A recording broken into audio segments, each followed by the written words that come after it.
Madame Fola was known in the town of Agalot as a true wizard of needle and thread. Every day, crowds would flock to her workshop to get the perfect dress for a wedding, party, or other event. What set her apart was not only the beauty of her creations, but their uniqueness. Her designs were so rare that they seemed from another world. And her speed was legendary. Where other tailors would take weeks or even months, Madame Fola would complete a dress in an hour. Yes, just 1 hour. You would enter her workshop, she would take your measurements, and before you were done waiting, your unique, unobtainable outfit would be ready. Sometimes, you could even sit and watch her sew. However, there was one strictly enforced rule that governed the workshop. Never, under any circumstances, try on your clothes on site. Madame Fola's small workshop was located on the outskirts of a bustling market. Her reputation attracted clients from all over the world. But despite her incredible talent, this rule was intriguing. No fittings, no dressing rooms. Once your dress was finished, she would hand it over to you carefully wrapped and you had to wait until you were home to try it on. Surprisingly, no one complained because the clothes were always impeccable and perfectly fitted. The other tailors in town were fiercely jealous of her. She stole all the clients and her workshop was constantly crowded with queues that stretched out into the street. But all that changed one sunny day when Aka entered the workshop accompanied by her 2 friends Kemi and Epi. Amaka had come to pick up a dress she had ordered for her cousin's wedding. She had praised Madame Fola's talents to her friends, but she remained skeptical. Could she really make a perfect dress in an hour? When they entered the workshop, they were struck with admiration. The clothes on display seemed to shine as if they were made of silk and diamonds. Sumptuous gowns, traditional attires and modern designs adorned the mannequins. Kemi, in awe, lightly stroked a delicate embroidery on a dress. "It's incredible, I've never seen anything like it," she murmured. "I told you," replied proudly and waited to see how quickly she worked. Madame Fola, busy measuring a young customer, quickly looked at her and gave them a warm smile. She was a middle-aged woman with piercing eyes and nimble hands that seemed to be always on the move. Amaka approached her. "I've come to get my dress, Madame Fola. I can't wait to see it." Madame Fola nodded, disappeared into the back of the shop and returned almost instantly with a dress neatly wrapped in a pouch of its own. "It's ready, my dear," she said as she handed her the package. "And remember the rule. No fitting here." "Of course, ma'am," Love replied. "I'll leave it at home." However, Kemi, fascinated by the creations, asked to order a dress for his sister's wedding. And true to her reputation, Madame Fola was ready to deliver within an hour. Madame Fola was known throughout the city for her unique talent and magical creations. But everything changed the day Effie, driven by curiosity, broke the sacred rule of her workshop. While Madame Fola was busy measuring Kemi, F ventured into a corner of the store, fascinated by a magnificent green dress adorned with pearls. Ignoring the warnings of a nearby customer, she decided to try on the dress in secret, convinced that it would have no consequences. But as soon as she put the dress on, a strange sensation ran through her as if the very atmosphere of the store had transformed. Madame Fola, feeling a sharp pain in her hands, immediately understood that a terrible event had just occurred. Turning around, she saw and carried the dress and an anger mixed with terror invaded her. With a voice trembling with rage, she screamed, "What have you done? You have destroyed me. Get out of my shop immediately." The 3 friends left the shop shocked and disturbed by the madame's outburst of anger. But this was only the beginning of a descent into hell for the famous seamstress. A few days later, her hands, once skillful and quick, began to tremble violently. Her stitches, previously impeccable, became clumsy and imprecise. The dresses that made her famous no longer lived up to expectations and her customers, dissatisfied, deserted her workshop. Very quickly, her reputation collapsed, as did her business. The truth hidden behind her talent was then revealed. Years before, in her youth, Madame Fola had made a pact with the spirit. In exchange for fame and extraordinary skill, she had accepted only one condition. No one was ever to try on a dress in her workshop. If that rule was broken, she would lose everything she had earned. And so it was. Her hands swelled, covered in blisters and festering wounds. The pain was unbearable, and the glass-infested wounds were spreading an unbearable stench.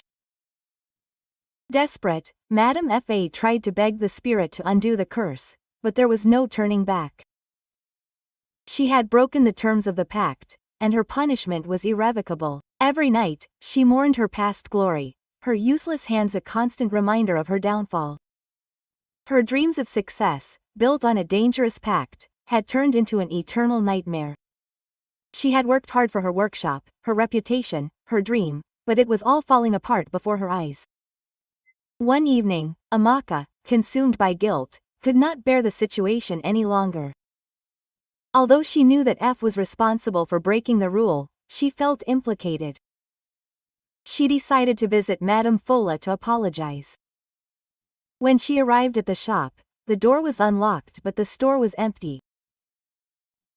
The beautiful dresses that once adorned the shelves were gone and the now bare walls seemed to accentuate the cold and gloomy atmosphere. "Madame Fola, are you there?" Amaka called, her voice echoing in the silence. She heard a faint noise coming from the back of the shop and approached slowly. As she opened the door, she was shocked. Madame Fola was sitting on the floor, her hands wrapped in bandages. Her face, once radiant with pride, was marked by fatigue and pain. Quote, "I came to apologize," Ak whispered, her voice shaking. "I didn't want all this to happen."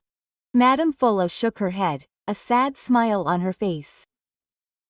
"It's not your fault, my daughter. It had to happen sooner or later.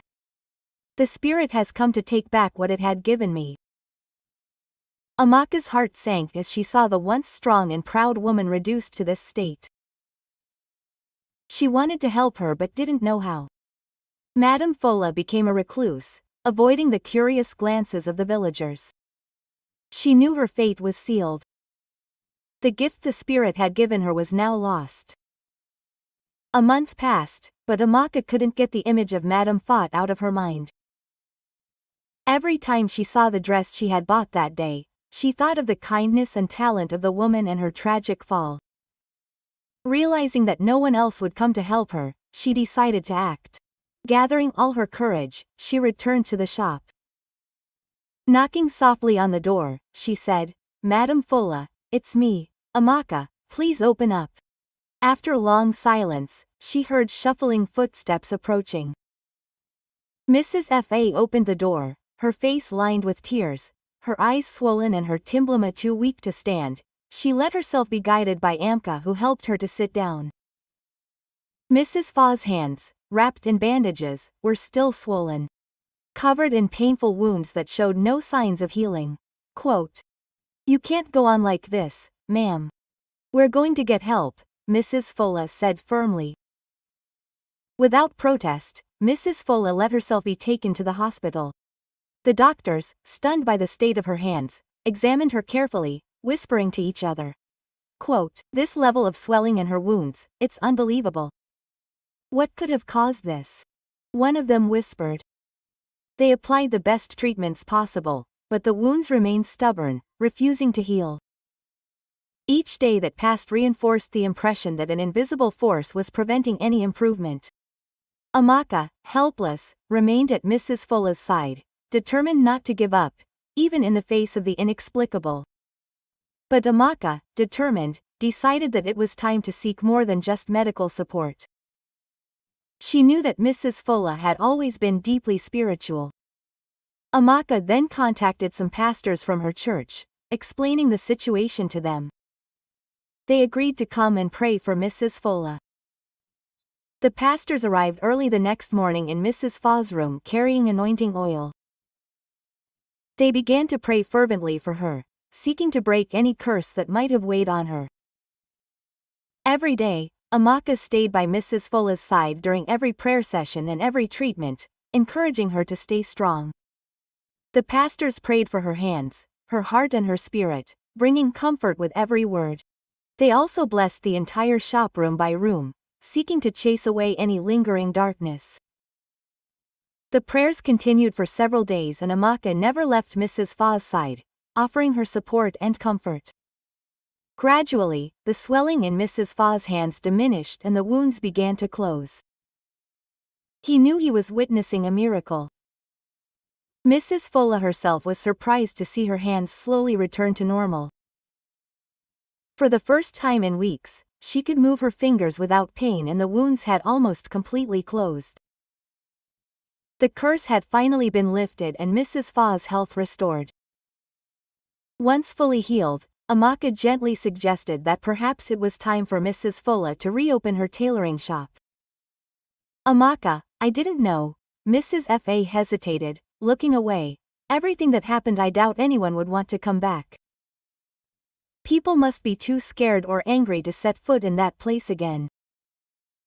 Amaka understood her fear, but she wasn't ready to abandon this shop that had meant a lot to her. Quote, "Let me help you," Amaka insisted, placing a reassuring hand on Mrs. Fola's shoulder. "We can start from scratch. I will stand as the new owner that the old rules no longer exist. They will be able to try on their clothes on the spot." Mrs. Fola, although still hesitant, found some courage in Amaka's perseverance. They decided to return to the shop together. Amaka ready to take the reins to bring back the old customers. Amaka enlisted the help of her two close friends, Kimmy, explaining the plan and asking for their support. The two women readily agreed to contribute. For the first few weeks, Amaka, and Kimmy worked tirelessly to convince people to come back to the shop.